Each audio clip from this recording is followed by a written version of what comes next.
O ministro de Portos e Aeroportos do governo federal veio a público recentemente com mais uma informação que seria, ou que é, uma grande novidade ou um grande avanço, que é a operação de companhias low cost no Brasil. Low cost é baixo custo, low cost é baixo custo, low fare é baixo preço. Ela tem que ser os dois para vender passagens baratas, o que nós não temos hoje no Brasil. Mas enfim, por que eu estou vindo aqui com esse vídeo? É lógico que as coisas não são tão simples.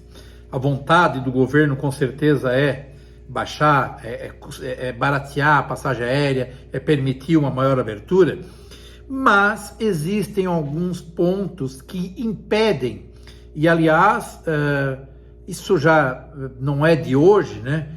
Com certeza o Brasil é um país continental e nós temos aí companhias de baixo custo, baixo preço do mundo inteiro querendo operar no Brasil. Se elas não operam ainda é por algum motivo, então não vai ser por um convite que elas vão vir a operar. Eu elenquei aqui 4 motivos que impedem uma companhia de baixo custo, baixo preço a operar no Brasil e que serve como subsídio, 4 de vários que mostram. Coloco aqui numa ordem cronológica dos mais simples aos mais difíceis, ou seja, de impeditivo, né? Os 2 primeiros são coisas que o governo poderia, numa conversa política com o Congresso, resolver, e aí já os outros 2 eu acho que não tem solução a curto prazo. Mas, enfim, é a realidade. Vamos lá. O primeiro motivo é o impedimento das companhias de vender produto agregado, bagagem, assento, comida e até produto independente. Aqui no Brasil nós vimos recentemente que o Congresso aprovou o despacho gratuito de bagagem, ou seja, se eu viajo sem, eu tenho que pagar por quem usa a bagagem. Isto é um atrelamento, isto é um engessamento, isto é um controle que não funciona para a companhia de baixo custo. Então, companhia de baixo custo, ela tem que operar literalmente com baixo custo e ela fazer o seu produto, ela vender o seu produto de uma forma agregada que não esteja atrelado a uma lei ou a uma obrigação. Por quê? Porque essa obrigação geral acaba encarecendo o bilhete. Lógico que uma conversa política, alguma coisa no sentido de fazer uma revogação ou fazer uma abertura, já seria um bom caminho. O segundo ponto é a permissão para que companhias aéreas de bandeira estrangeira façam no Brasil a chamada aviação de cabotagem. O que é isso? A aviação de cabotagem é uma companhia aérea de bandeira que não seja brasileira, e eu já vou dizer o porquê bandeira. Bandeira que não seja brasileira, que permita que ela faça trecho interno dentro do Brasil, que ela venda trecho interno. Sei lá, um avião da American Airlines que sai de Miami para o Rio de Janeiro, ele pode fazer uma perna Rio de Janeiro, Porto Alegre, por um preço, e fazer por um preço menor. Um avião que vai fazer, sei lá, Miami, Recife, ou um avião da TAP, que ele vai fazer Lisboa, Recife, ele pode estender a Florianópolis, que está pedindo. Então, a aviação de cabotagem no Brasil, aliás, por que eu falei bandeira? Porque o Brasil não tem mais companhia aérea brasileira, não existe. Latam, Gol e Azul não são companhias aéreas brasileiras. Elas têm administração no Brasil, mas, primeiro que elas não dão lucro, né? A companhia aérea não dá lucro. Mas se dessem lucro, se dessem 1 centavo de lucro, esse lucro não ficaria no Brasil. Esse lucro ia ser repatriado para o país de origem das sedes dessas companhias. A Gol, hoje, se você quiser falar com a direção de alguma companhia aérea, se você for falar com o Latam, o Latam ou Gol, você tem que falar espanhol. Falar com a Azul, tem que falar inglês. Então, o Brasil não tem companhia aérea. Tem companhias com CNPJ aqui no Brasil, mas não é uma companhia gerida por brasileiros. São grupos estrangeiros e não estranhem, porque essa é a tendência mundial cada vez mais. Então, assim, se permitir que empresas de outras bandeiras façam a chamada aviação de cabotagem no Brasil, já é um bom começo. Eu não estou falando aqui em baixo custo, baixo preço, mas vai fazer com que o preço, a média geral da passagem aérea, dê uma reduzida legal, porque as 3 que operam no Brasil iriam também trabalhar nessa competição. Seria uma competição extremamente saudável, porém há um protecionismo, isso já foi barrado no Congresso mais de uma vez. Não sei a quem interessa esse protecionismo, né?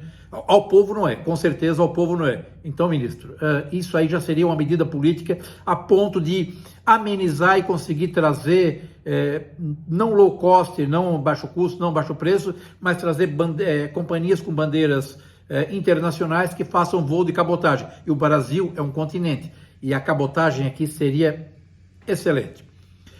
O terceiro ponto, aí já é uma coisa que independe do senhor, ministro, independe de governo, isso aí é endêmico. E aí, aqueles que já estão armados aí para falar de governo A, B ou C, já podem se desarmar, porque isso vem do Brasil colônia. É a falta da infraestrutura aeroportuária no Brasil. Uma baixo custo, baixo preço, na Europa, por exemplo, ela opera de ou para um aeroporto alternativo. O que é um aeroporto alternativo? É um aeroporto na região metropolitana da cidade, que não está encravado na cidade, né? Que tem um custo operacional bem mais baixo. Você vê lá, Milão tem Bérgamo, a Europa toda ela tem aeroportos alternativos. Eu dei só o exemplo de Milão para mostrar que como é fora da cidade, é na zona, na região metropolitana. E o Brasil não tem isso.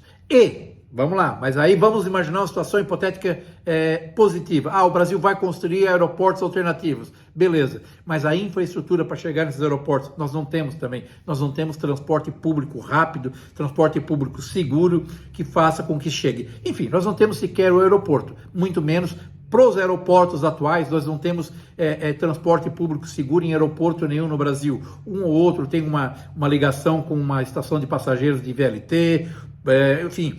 Eu acho que o que tem mais próximo disso tudo é Porto Alegre, mas que liga a uma linha de trem que só vai para frente e para trás, não é ramificada, não é uma linha de metrô, que é o Transurb, né? O resto é Guarulhos, é aquele remendo que agora estão fazendo mais um pedaço do remendo, que é o aeromóvel até os terminais. Mas enfim, infraestrutura aeroportuária nós não temos, e isso afasta quem precisa operar com baixo custo. Na Europa, nos Estados Unidos, na Europa principalmente, tem companhia aérea que ela tem praticamente um aeroporto só para ela, de baixo custo, porque lá ela minimiza o custo e consegue diluir isso no preço final da passagem aérea. E por último, o último item que eu acho que é o pior de todos e é o insanável, é a insegurança jurídica. O Brasil, a aviação comercial no Brasil, ela é regulada por lei federal. Toda ela é regulada por lei federal. Então, as companhias aéreas, elas seguem o regimento, um caderno de leis federal, né? Seja em operação, ou seja trabalhista, todo ele é lei federal.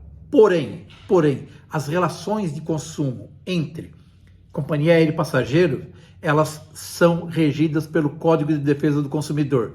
O que isso significa na prática? Eu vou ser bem prático para ficar bem fácil. Eu, Luiz, faço um voo lá de Belém a Macapá, e nesse voo, por algum motivo, eu me vejo vítima de alguma coisa. Aliás, o Brasil virou o país do vitimismo. Todo mundo aqui é vítima. Nós temos agora no nosso sobrenome, todo brasileiro tem no sobrenome a palavra vítima. Nós somos vítimas de tudo. Enfim, então eu fui vítima de qualquer coisa que eu senti num voo de Belém a Macapá. Eu volto para casa aqui em Itapema, em Santa Catarina, 3.000 quilômetros longe, vou aqui no fórum da comarca local e um juiz monocrático vai lá e diz que a companhia aérea A, B ou C tem que me indenizar. Isso é uma insegurança jurídica e isso é recorrente. Nós temos visto aí os gestores das companhias aéreas falarem do volume de ações que respondem, e é um volume absurdo. O Brasil tem 4 esferas jurídicas e há uma insegurança. O nosso sistema de leis, nosso conjunto de leis, é uma coxa de retalhos, é uma peneira, então é recurso em cima de recurso, todo mundo pode tudo, todo mundo é vítima de tudo, todo mundo tem direito a tudo, e isso vai afugentar. Pode ter certeza que isso, a low cost, a baixo custo, a baixo preço, ela não vem principalmente por esse motivo. Então assim, é um conjunto de coisas, tem muito mais? Tem, mas eu diria que esses 4 principais, os 2 primeiros, daria para sanar com vontade política e interesse do povo. Não adianta ter vontade política com outros interesses, que é o que acontece agora. E os 2 últimos, que é da infraestrutura e da insegurança jurídica, eu acho muito difícil nós sanarmos a ponto de ter uma realidade que nós temos na Europa e Estados Unidos, que é companhias de baixo custo, baixo preço voando. Agora, Tudo isso foi dito por um membro do governo federal, por um representante da presidência da República. Agora, o que me estranha, e aí eu confesso, porque é uma matéria que é bem complexa, o ministro está na dele, o ministro é político, né? E o cargo de ministro, ele não necessariamente precisa ser técnico, ele é político. Agora, a pasta de portos e aeroportos, ela tem dezenas de técnicos. Então, assim, alguma coisa está acontecendo ali.